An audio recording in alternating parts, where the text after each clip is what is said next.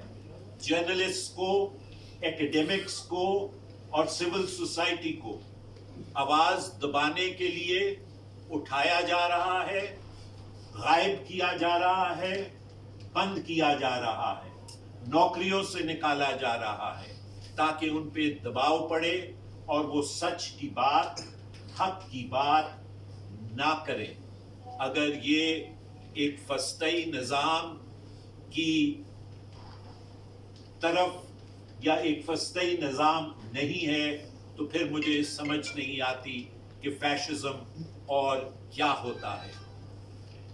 ان تمام چیزوں کو مد نظر رکھتے ہوئے پی ڈی ایم اور پیپلز پارٹی نے موجودہ حکومت سے استعفے کا مطالبہ جو ہے وہ کیا ہے کہ موجودہ حکومت آئین کے مابرا کام کر رہی ہے لہٰذا وہ مستعفی ہو جائے. لیکن اب ایک اور ایسی صورتحال سامنے آئی ہے جس کی وجہ سے نہ صرف حکومت بلکہ ہم یہ کہتے ہیں اور ہمارا یہ مطالبہ ہے کہ صدر مملکت جو ہیں وہ بھی مستعفی ہو جائیں. اور اس کی وجہ میں آپ کے سامنے رکھتا ہوں. پہلی بات تو یہ ہے کہ صدر مملکت نے آرڈیننسز جو ہے وہ جاری کیے اور آرٹیکل 89 کے جو تقاضے تھے جس میں ان کی اپلیکیشن آف مائنڈ اور دوسری آرٹیکل 89 کی ریکوائرمنٹس ہیں ان ریکوائرمنٹس کو صدر نے مد نظر نہیں رکھا اور پریزیڈنسی کو ایک آرڈیننس فیکٹری کے اندر تبدیل کر دیا. دوسری بات یہ ہے کہ آپ کو یاد ہوگا کہ 2 ممبر اپوائنٹ کیے تھے صدر نے الیکشن کمیشن کے 22 اگست 2019 کو پریزیڈنٹ نے خالد محمود صدیقی کو سندھ سے اور منیر احمد کاکڑ کو بلوچستان سے جو جا رہے تھے ان کو ممبر اپوائنٹ کیا ان ممبرز کی جگہ جنہوں نے الیکشن کمیشن کو چھوڑا تھا. چیف الیکشن کمشنر نے ان ممبران سے حلف لینے سے انکار کر دیا تھا کیونکہ انہوں نے کہا کہ آئین کے تقاضے بالخصوص کلوز 2A اور 2B of Article 213 read with Article 218 ان کے تقاضے صدر نے پورے نہیں کیے. اس کے بعد اسلام آباد ہائی کورٹ نے نومبر 2019 کے اندر صدر کا یہ پریزیڈنشل آرڈر جو ہے وہ سسپینڈ کر دیا تھا. اس کے بعد پریزیڈنٹ نے in the middle of 2019 انہوں نے the gas infrastructure development cess ordinance 2019 president نے پروملگیٹ کیا.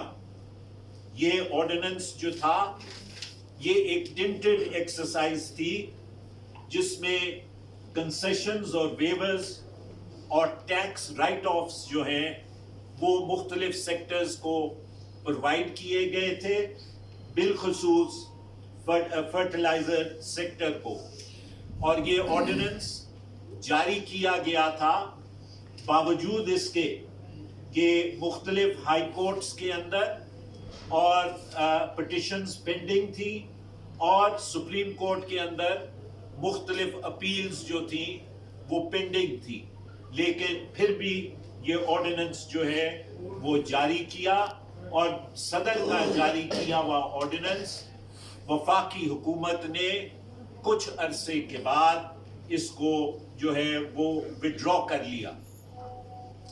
چوتھی بات کہ پریزیڈنٹ نے ری پروملگیٹ کیا پی ایم ڈی سی کے آرڈیننس کو، جس کو ایک ریزولوشن آف ڈس اپروول کے ذریعے under article 89 senate of Pakistan نے ریجیکٹ کیا تھا یا ڈس اپروو کیا تھا۔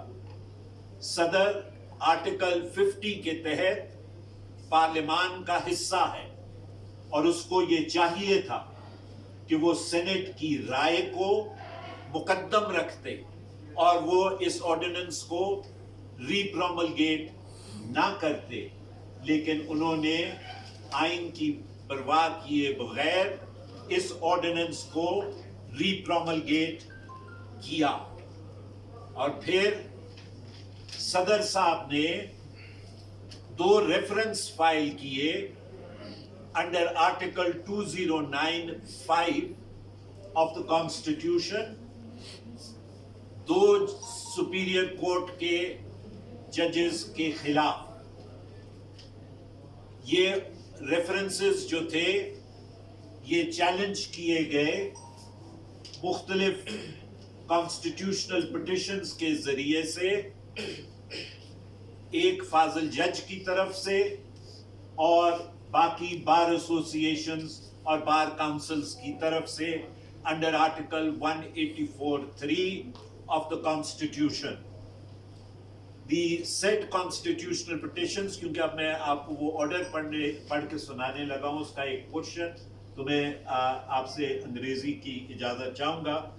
The said constitutional petitions were decided by the Supreme Court via a short order dated 19/6/2020, wherein it was declared that, and within inverted commas, this is what the short order said: subject to what is stated below, the order of the court is that reference number 1 of 2019 is declared to be of no legal effect whatsoever and stands quashed, and in consequence thereof, the proceedings pending in the Supreme Judicial Council against the petitioner in CP number 17/2019, including the show cause notice dated 17/7/2019 issued to him, stand abated۔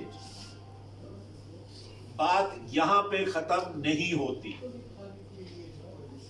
Short order کی detailed reasoning جو ہے وہ کچھ دن پہلے supreme court کی طرف سے جاری کی گئی، جو 174 پیجز کے اوپر مشتمل ہے، اور اس ریزننگ کے اندر مندرجہ ذیل چیزیں سامنے آئیں۔ Number 1، that the President did not form a considered opinion under Article 2095 of the Constitution 1973, hence the reference suffered from multiple defects.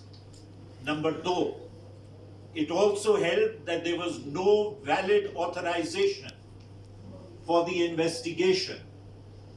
Number 2 یہ تھا کہ کوئی ویلڈ آتھرائزیشن نہیں تھی انویسٹیگیشن کے لیے جو صدر کو دینی چاہیے تھی on the advice of the prime minister under article 48(1) of the constitution, اور لہٰذا جو ٹیکس ریکارڈز جسٹس عیسیٰ کے ایکسیس کیے گئے وہ غیر قانونی طور پہ کیے گئے۔ اور تیسری بات انہوں نے یہ کہی کہ for detailed reasons held that although the framing of the reference was not patently motivated by Malafide. In fact, the scale and degree of irregularities was such that the reference was deemed to be tinted with Malafide in law. یعنی قانونی طور پہ اتنی غلطیاں reference کے اندر موجود تھی کہ وہ قانونی بدنیتی پہ مبنی تھا. جو ڈیٹیلڈ آبزرویشنز اس ججمنٹ کی پریزیڈنٹ، پرائم منسٹر اور لا منسٹر کے اوپر ہیں، وہ آپ کو پیراگراف 102 103 106 118 121 and 123 میں آپ کو ملیں گی. لیکن میں آپ کو چھوٹے چھوٹے ایکسٹریکٹس 2 پیراگرافز کے صرف پڑھ کے سناؤں گا. Paragraph number 125 of the detailed reasoning states, the court observes that there was a conflict of interest. There was a conflict of interest of the architects of the reference and to seek their opinion. یعنی president نے opinion جو prime minister کی لی، law minister کی لی اور attorney general کی لی، کیونکہ انہوں نے ریفرنس بنایا تھا. لا منسٹر نے غیر قانونی طور پہ ریفرنس کی اجازت کی انویسٹیگیشن دی تھی، لہٰذا یہ مناسب نہیں تھا کہ پریزیڈنٹ ان کی مشاورت کے اوپر اپنے اوپینین کو بیس کرتا. The court further observed that the filing of a reference under Article 2095 of the Constitution is a solemn responsibility. اور کورٹ نے یہ بھی کہا کہ اگر یہ جب تمام چیزیں پریزیڈنٹ کے سامنے تھی تو آئین کے آرٹیکل 48 کے تحت پریزیڈنٹ کے پاس یہ اختیار موجود تھا کہ وہ ایک دفعہ اس ریفرنس کو واپس بھیج دیتا پرائم منسٹر کے پاس کہ وہ اپنی ایڈوائس کو ریکنسیڈر کرے. لیکن پریزیڈنٹ نے یہ بھی نہیں کیا اور ریفرنس جو ہے وہ سپریم جوڈیشل کونسل کو بھیج دی. اور ان کی فائنل کنکلوژن جو ہے وہ پیراگراف 135 کے اندر ہے اور وہ کہتی ہے کہ and I quote, consequently, keeping in view the circumstances, we find that the independent application of mind by the President is lacking in the present case. Instead, he has followed the advice tendered to him without ascertaining its correctness. This is contrary to the requirements of both Article 2095 and Article 48(1) of the Constitution and therefore renders the reference defective. یہ بڑے واضح الفاظ میں کہتی ہے کہ president نے اپنی آئینی رسپانسبلٹیز کو پورا نہیں کیا، اور آئینی رسپانسبلٹی کو یہ آرٹیکل 89 کی خلاف ورزی نہیں ہے. آپ نے جب ریفرنس بھیجا 209 کے تحت تو آپ نے انڈیپینڈنس آف دا جوڈیشری کے اوپر ایک حملہ آپ نے کیا، اور جس طرح باقی انسٹیٹیوشنز کے اوپر یہ حکومت حملے کر رہی ہے، ویسے یہ بھی ایک ناکام کوشش تھی کہ جوڈیشری کو جو ہے وہ اس کو انڈر ڈسریپیوٹ جو ہے وہ لایا جائے. لہذا میرا خیال یہ تھا کہ اس ججمنٹ کے آنے کے بعد، ڈیٹیل ریزننگ آنے کے بعد، صدر از خود استعفیٰ دے دیں گے. لیکن اب ہفتہ 10 دن گزر چکے ہیں، صدر صاحب نے استعفیٰ نہیں دیا. لہذا ان تمام چیزوں کو مد نظر رکھتے ہوئے مناسب یہ ہوگا کہ صدر صاحب اپنا استعفیٰ دیں in the light of the findings of the detailed reasoning of the Supreme Court.